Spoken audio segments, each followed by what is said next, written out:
Oh my goodness, y'all. So I'm gonna have to make a part two because somehow my phone just like stopped. But basically, what I was talking about, like the systems that we have, this person is working early in the morning. It's weird. I'm not getting it. And they've been in the same spot. Same spot. We're gonna skip him. Um, but they deal with trajectory. So if someone's investing in you, especially if they're investing money or they're dealing with a project, they're looking for things not to turn over in, let's say, 1 to 2 years. They're looking from between 5 years to 10 years. Sometimes, and usually, if it's a good project, they're looking forward towards 10 and 15 years projection. 10 and 15 years projection. So this is where you want to lean out and find out what's their trajectory if they give it to you, because a lot of people don't try to. Some of them will tell you, but if you read in between the lines, you can see, you know, the truth. Sometimes they'll tell you, but other times not. So you want to look at that trajectory. And why are these people coming out? They ain't never been out. Never. Never, ever, ever. So you want to look at the trajectory of that, and not of what you see firsthand or what they're giving you, what they're telling you that you need really, really quickly. Um, Come on, Blue, because this is weird. So that's why I say hey, you need to think sober. You know, the Bible tells you to have a sober mind, and that's what I mean when I say don't think of your emotions. You know, you have to have a balance. Not to say to think all in your head either. Not to be all in your head either, but to think about things with the analytical mind. Or even when you're feeling something, you can feel something intuitive, you know, but you want to you also want to make sure that you're not going too far. I'm not telling you to, dampen down the skills and the gifts that God has given you, but it is imperative to have a balance. It is so imperative to have balance. And I will tell you this is why my favorite subject in school is history, because history will teach you a lot about the dynamics and a lot about what is going on. More cars going around, all right.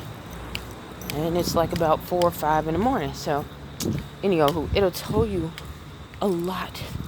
History will tell you so much. I don't know where that guy is going. It's creeping in the dark as if nobody can see him. And we got neon lights around. But anyhow, yeah. You gotta do that. You gotta think that way. Oh yeah, like I said, history. History was my favorite subject.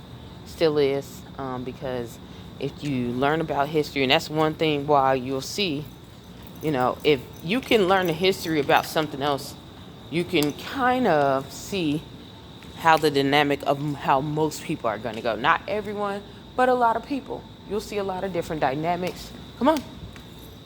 You're going to see a lot of different dynamics and a lot of, she don't want to get wet. Girl, spoiled dog. Yeah, but you'll see a lot of dynamics. Um, you'll see a lot of dynamics in history. You'll see how things were going, because there's nothing new under the sun. So you're gonna see things repeating, and you'll see how some people overcame, and most people sank down, and stuff like that. I got another story about that one too, because I looked at. Have you guys seen Schindler's List? God was telling me to do certain things like that, like when they was going through things like that. If you've seen that movie or read the book, I've read the book first because we had to do that in school. But yeah, think of those scenarios. Um, yeah, Yeah. And if you use that thinking part and get out of your emotion, things will get not to say that it won't hurt, but it'll get a lot better because at this point, you are learning that no matter what happens, things gotta keep going. You know, most people don't want to do that because it has a lot. You have to let go of a lot of situations, a lot of things like family ties and stuff like that. What? Come on. You gotta let go of things that when you look at it at an analytical mind, without the emotion, without the all that, you look at the things what's best suited for you. You know, um, Sometimes we stay in relationships. I know for myself, family dynamics, things that I know that are toxic, and I say, okay, well, how can I make this relationship, limited to where I still have it, but I can still do what I need to do. And one thing God was telling me, like, and I made it work. It did work. But at the same time, God was showing me, like, it was wasting my time if I go and linger and have these types of relationships around me. They're doing more harm by me trying to mend it together by making, one or two little visits versus just letting it die off. And I also have that with a lot of friendships. And sometimes, I won't say all the time, because there are some friendships that were a little bit tougher for me than um, some my relationships with family, because some friendships were closer than family. Matter of fact, in my life, a lot of them were closer than family. So, yeah. Yeah, so yeah, don't I can say anything. Stay focused. Don't get on, get out of your feelings. Get out of your feelings. And um matter of fact, I don't want to talk about, because I don't really try to talk about politics on here, but I just thought that this was just like a aha funny kind of thing to me, because you know when I express certain viewpoints about things like that, or um, the whole unit or the whole system, I don't want stuff to like click in, but um, people was like, oh no, you've been brainwashed, you've been this, you've been that, and it's like, no. If you look at things logically, how can you, just because someone's saying one thing, and you're agreeing with them, you're only agreeing with them because you don't like another person? That's crazy. That's crazy. And it's just crazy. My viewpoint, they both nuts, but I mean, come on now. If someone is telling you, you're going to get on someone else's side, that's just like two bullies. That's just like two bullies. One punch you in the arm and one punch you in the stomach. One punch you in the arm and one punch you in the stomach. And the one that punched you in the arm say, oh, this person is horrible, because they start standing up for you because they see you getting punched in the stomach, but they punch you in the arm every single day. Every single day. And come on. Every single stinking day. And you are come on, Lulu. Nope.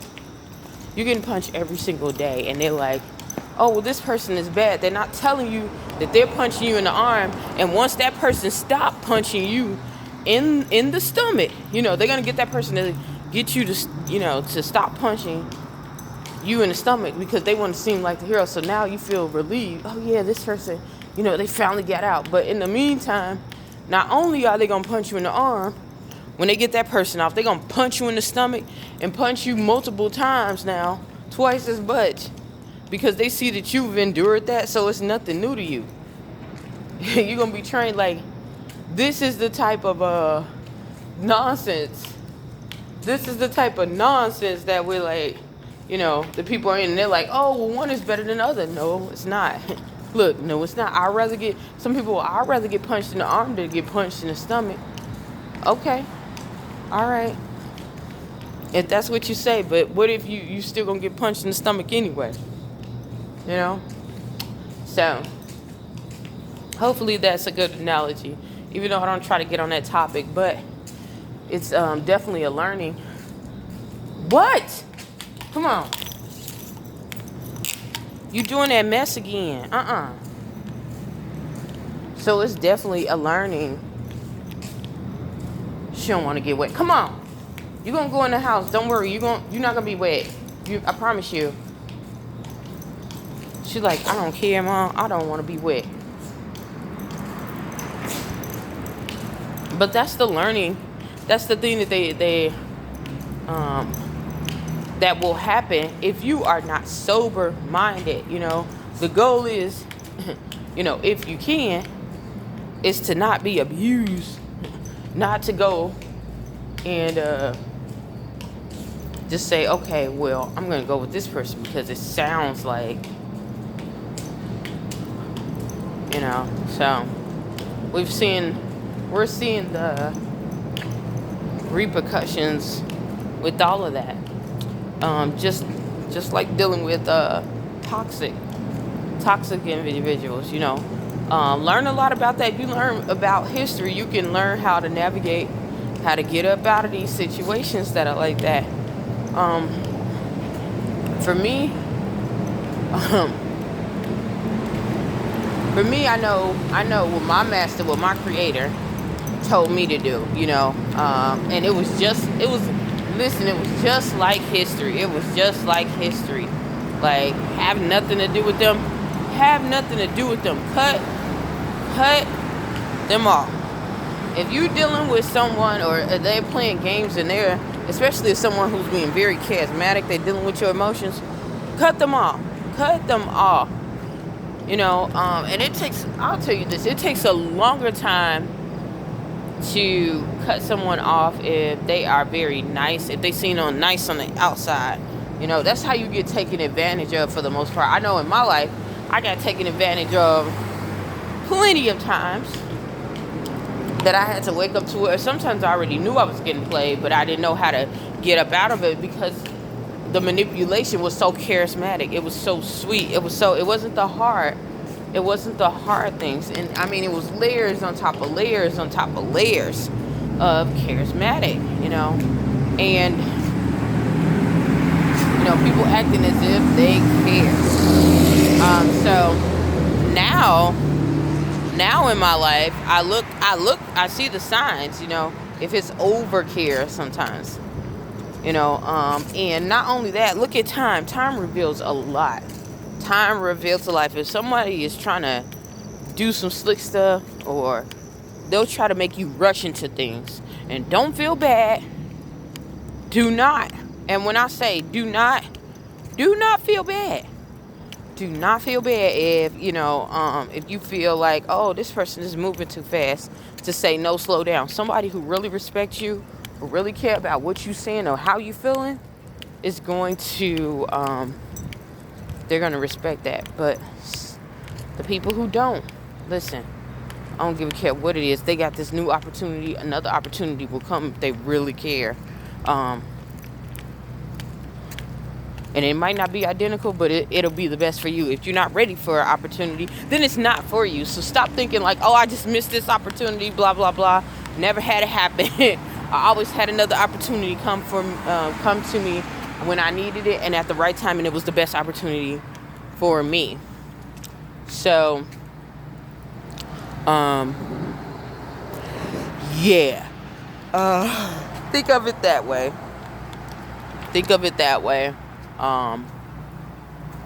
So yeah, I think I'm gonna get off of here. Hopefully you guys got the message without me going in too deep, because I know I was jumping from people dealing with emotions and dealing with feelings with people and business and all that other stuff. But it does go hand in hand, and it makes a huge difference. It'll make you get more attentive to what is going on, and the focus and to do the groundwork and to focus on the things that are really going to last a long time, because emotions eventually fade away. So I'm going to get off of here. Hopefully something I said or done will help you on your journey. Please stay tuned to Journey to Jerusalem. Bye.